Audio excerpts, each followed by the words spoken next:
آدمی پیسے سے زیادہ عزت کا طلبگار ہوتا ہے. عزت نفس ہر ایک کو محبوب. ایک آپ کو اپنے گھر کا واقعہ سنا تھا. جب یہ ٹریکٹر کا دور نہیں تھا، 59 میں ہمارے والد صاحب سب سے پہلے ٹریکٹر لے کر آئے تھے اس پورے ہمارے علاقے میں. اس سے پہلے بیل ہوتے تھے. عزت نفس پہ یاد آتا کہ عزت نفس مال سے بھی زیادہ محبوب ہوتی. ایک ہمارے بیل نے چارہ کھانا چھوڑ دیا، ٹھیک ٹھاک بیل. تو ہمارے والد صاحب نے ڈاکٹر بلوایا، اس نے وہ ٹیکا ویکا لگایا، لیکن اس نے پھر بھی نہیں کھایا. تو ایک ہماری برادری کا دیسی حکیم تھا، اس کے پاس اس زمانے میں راستے تو ہوتے نہیں تھے. تو والد صاحب نے گھوڑے پر نوکر کو بھیجا جو اس کو اٹھا کے لایا. اس نے بیل کو دیکھا، کہنے لگا میاں صاحب اس کو پٹھے کون ڈالتا ہے چارہ؟ کہا جی یہ ہے ہمارا کسائی، دتو کسائی. اللہ دیتا نام تھا، دتو کیا کہتے ہیں، دتو کسائی. اس کو بیل کے آگے بٹھایا اور جوتا اتارا اور 5 سال جوتے اس کے سر میں مارے. پھر کہنے لگا اب چارہ ڈالو. جب چارہ ڈالا تو وہ بیل کھانے لگا. یہ میرے گھر کا واقعہ ہے، کوئی سنا ہے نہیں. تو میرے والد صاحب حیران ہو کر کہنے لگے ایک ہی ہے. کہا جی میں نے اس کو چیک کر لیا تھا، اس کو کچھ نہیں تھا. یہ آپ کے نوکر نے اس کو کہیں کوئی ڈنڈا سوٹا مارا ہے. تو وہ غصہ کر گیا تھا کہ میں اس سے کیسے بدلہ دوں. تو اس نے غصے میں کھانا چھوڑ دیا کہ میری عزت کو اس نے خراب کیا. اب اس کی آنکھوں کے سامنے 2-4 جوتے میں نے مارے تو وہ خوش ہو گیا.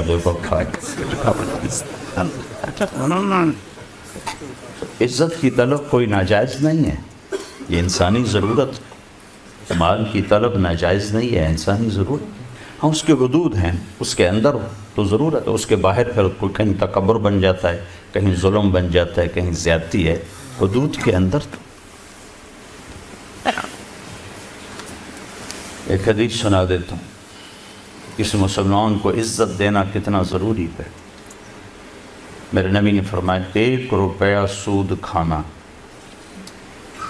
36 دفعہ زنا کرنے کے برابر.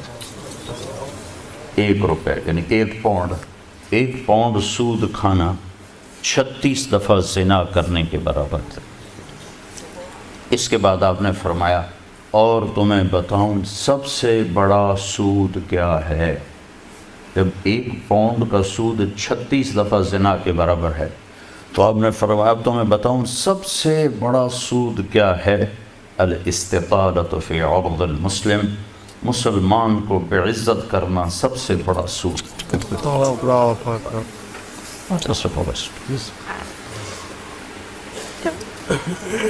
تو نوکر آپ کو پروٹوکول دیں گے، خوشی ہوگی، جنت سے بڑھ کے خوشی ہوگی. تو نوکر چلے جائیں گے، پھر اللہ کا اشارہ ہوگا، ٹک ٹک ٹک ٹک ٹک ٹک ٹک دروازے کھلیں گے تو فرشتے آئیں گے. والملائکۃ یدخلون علیہم من کل باب. اب یہ کروڑوں کی تعداد میں آئیں گے، کہیں گے سلام علیکم سلام علیکم سلام علیکم. چاروں طرف سے جب سلام ٹھوکیں گے کہیں گے بھائی تم نورانی مخلوق ہمیں سلام کیوں کر رہے ہو؟ کہیں گے بما صبرت، وہ جو آپ نے لندن میں صبر کی زندگی گزاری، یہ اس کے بدلے میں ہمیں اللہ نے کہا جاؤ سلام کر.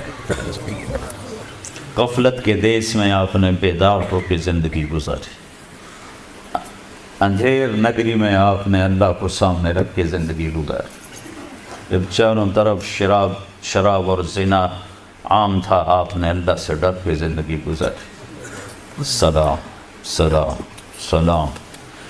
تو فرشتوں کے سلام ان کو ہوا میں اڑا دے گا. یہ میں پہلے دوبارہ کہہ رہا ہوں کہ عزت نفس، عزت کی طلب بہت بڑی طلب ہوتی ہے، مال سے بھی زیادہ، ڈگریوں سے بھی زیادہ. تو فرشتوں کا سلام انہیں ہوا میں اڑا. فرشتے ابھی وہ اس سلام کا مزہ لے رہے ہوں گے کہ فرشتوں نے سلام. اور آئیڈیل ہوں بتا رہا ہوں، آئیڈیل. تو ایک دم میرے رب کا عرش ایسے کھلے گا، ایک دم نور بھی نور چھا جائے گا. جب ایسے آنکھیں اٹھا کر دیکھیں گے واہ واہ واہ،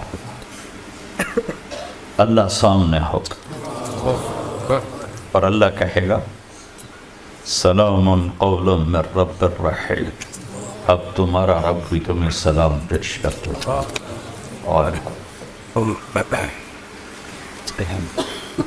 پروٹوکول کی آخری حد، تمہارا رب تمہیں سلام پیش کرتا ہے، سلامان قولا من رب الرحیم، رب رحیم، اے میرے بندو، اے میری بندیو جنہوں نے دنیا میں مجھ سے ڈر کے زندگی گزاری، میں تمہارا رب تمہیں سلام پیش کرتا ہوں اور تمہیں مرحبا کہتا ہوں، تمہیں ویلکم کرتا ہوں۔ پھر میرے نبی نے فرمایا اللہ ہر ایک کا نام لے کر حال پوچھے گا، ہر مرد عورت کا نام لے گا، نام لے کر گئے کیا حال ہے، ٹھیک ہے، کوئی تکلیف تو نہیں، کوئی حاجت تو نہیں، کوئی پریشانی تو نہیں۔ تو جب یہ اللہ کو دیکھیں گے کہیں گے یا اللہ ہم تو تیری عبادت ہی نہ کر سکتے، ہمیں تو پتہ ہی نہیں تھا تو ایسے حسن و جمال والا ہے، کیا یہ ہو سکتا ہے کہ ہم تو یہ ایک سجدہ کریں جیسے لندن میں کرتے تھے؟ یہ وہی کہہ سکیں گے جو نماز پڑھتے تھے، جو نہیں پڑھتے وہ کیسے کہہ سکیں گے؟ کیا یہ ہو سکتا ہے کہ ہم تمہیں ایک سجدہ کریں جیسے دنیا میں کرتے تھے؟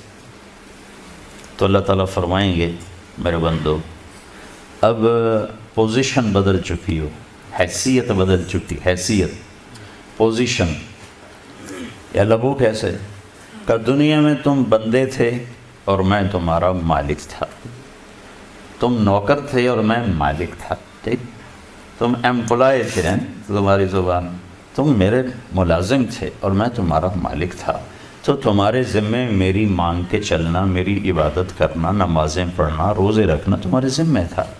اب جنت میں آ کے حیثیت بدل گئی ہے، اب تم مہمان ہو اور میں تمہارا میزبان ہوں۔ کیا ہوسٹ کہتے ہیں میزبان کو؟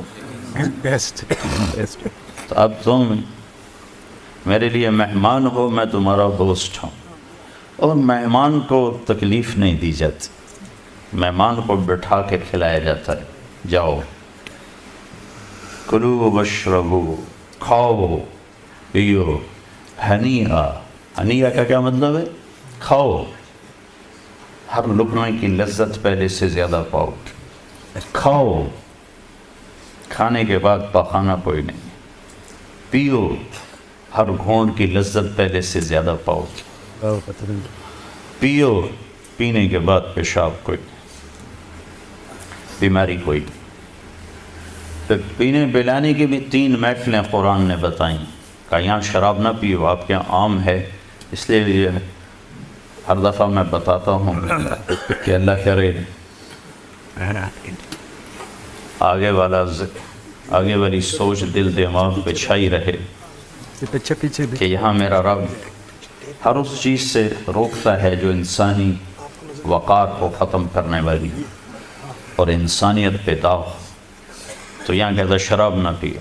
آگے کیا ہوگا کہ وہاں تمہیں 3 مجلسیں دیکھنے کو ملیں گی، 3، ایک کون سی ہے؟ ان الابرار یشربون من کاس کان مزاجها کافورا، وہاں دیکھو گے نیک بندے بندیاں خود اپنے ہاتھوں سے ڈال کے پی رہے ہوں گے۔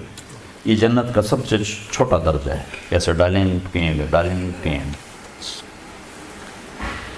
ایک درجہ اس سے اوپر ہے VIP، وہاں کیا ہے؟